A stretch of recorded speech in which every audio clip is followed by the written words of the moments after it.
Alright, so aiming for one more thing for tonight. I'm going to try to do a test section of the gel coat on the back bench areas.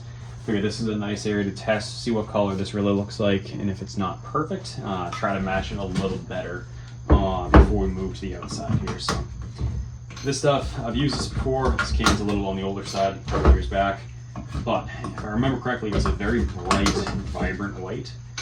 So I want to see how this compares and to see if everything is looking the same now that it's aged a bit. So knowing how the epoxy has changed over time, I want to validate if the same is happening here.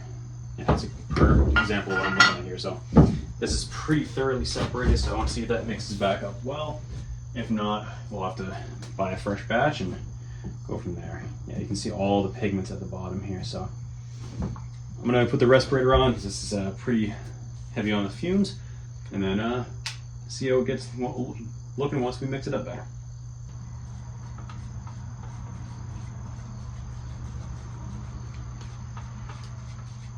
Just realized you couldn't see that camera, but yeah, the essentially looked like a separated oil-based paint, but now that it's mixed up, it's looking really good here. So I'm going to go fairly small on the batch size. Honestly, should be able to pull it all off, just dripping off the stick here. The challenge is getting the right ratio of the catalyst, because this stuff does only need, I think it's a 2% ratio to get this rolling. And I don't have exact measurements here. It's gonna be a little bit imprecise.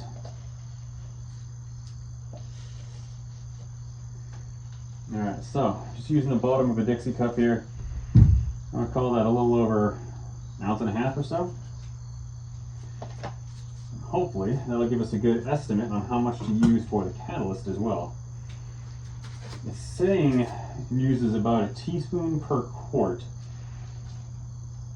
but it's also saying it uses 16 or 14 to 16 drops per ounce, which is really confusing because that would have to be pretty small drops for that to be accurate.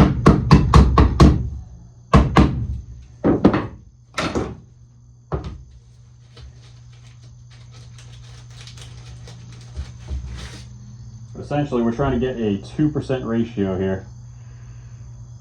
So that's saying it's a 1/2 ounce to that line. That's 3 teaspoons. Yeah, these may actually be very, very small drops. Just double checking my ratio here. Yeah, 14 to 16 drops per ounce. Let's see how she goes.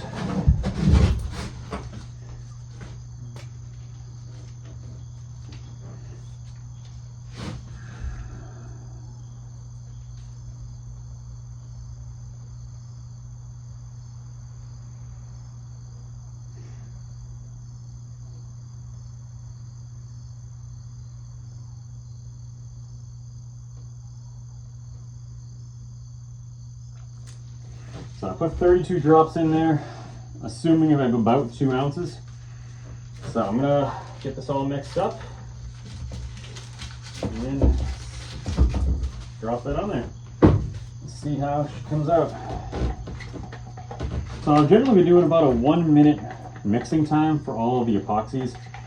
And the way I look at it is, as for such a small amount, that should give you pretty good mixing. And as long as you're scraping the sides and you're trying to mix up your patterns, that should be pretty good. I'm sure there's proper or more official ways of doing it, an official amount of time, but I've had pretty good luck with that. It all depends on what you're doing too, so, and how high the stakes are here. If I mix this wrong, worst case scenario, I can just sand it off and start over. It's not like this is a super high stakes item.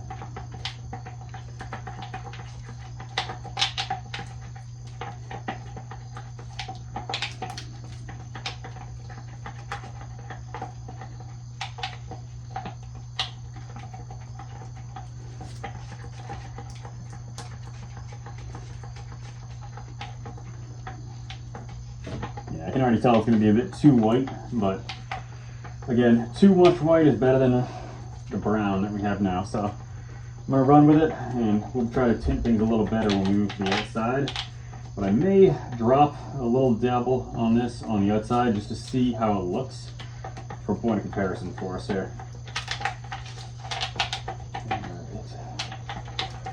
Get myself distracted talking and I already lost count of how long I've been stirring, so I'm gonna go another 7 seconds, just going by the clock on the camera. You call that good enough? Alright, let's see how we look now.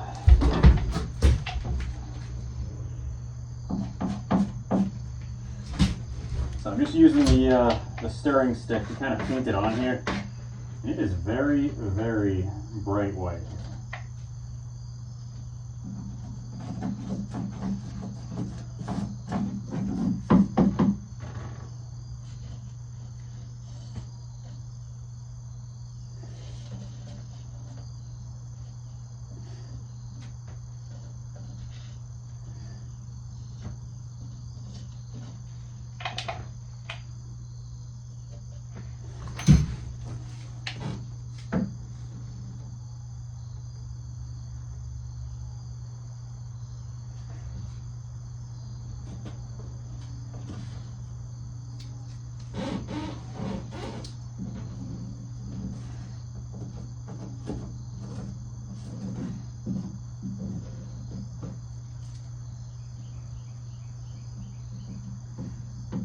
Sets up pretty thick too, but not so thick. I think I'll be able to do the verticals without a bit of a challenge here.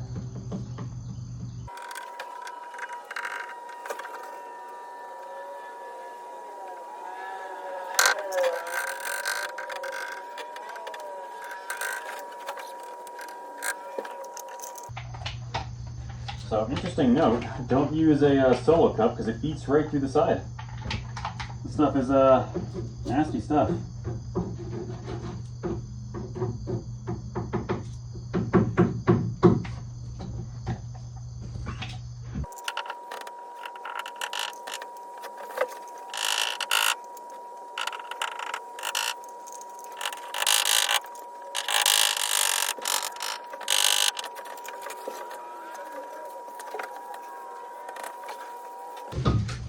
Okay, so color is definitely not where I wanted it to be, but that's a good test for us.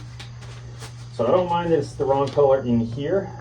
Ultimately, I want to make sure I'm getting it right inside before I move to the outside. So let me pause this and turn the camera around. So as we come forward, it's significantly wider. That's like a bright, vibrant boat white, which makes sense considering it's made to be a boat product, but it's too bright for the use case I need here. So I'm glad I got that in there. I'll use that as a first coat, just to get a white there instead of just a raw fiberglass. But I will, however, come back, sand that down a little bit, and then I'm going to try to blend probably a little bit of a yellow along with a little touch of black just to get to that faded ivory color so we can match the rest of the fiberglass on the UHAUL here. So I'm going to show you guys on the outside as well what we have to try to match because it's slightly different color outside, I believe. So to come around to the outside here, get the respirator off. The place that I need to touch up here is twofold. So beneath the driver's side window, this is I got some damage here, and then down at the driver's side wheel well, all this was cracked up and broken. It was a big chunk missing right here, so I was able to fill that in with some fiberglass. So I'm gonna sand this down a little bit more, get that smoothed out, and then try to match this color because this is it's white, but it's very faded by comparison. So I don't want to come in here with a super bright white and then have it look all weird. So I'm thinking a couple drops of yellow and maybe a drop of black, but I'm gonna have to play around with some mixing and see if I can get a color to match right. So I think we're gonna call it for the day.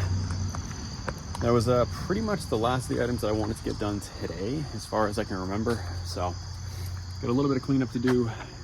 Gonna have to leave the respirator on for the cleanup because it is a lot of fumes in there.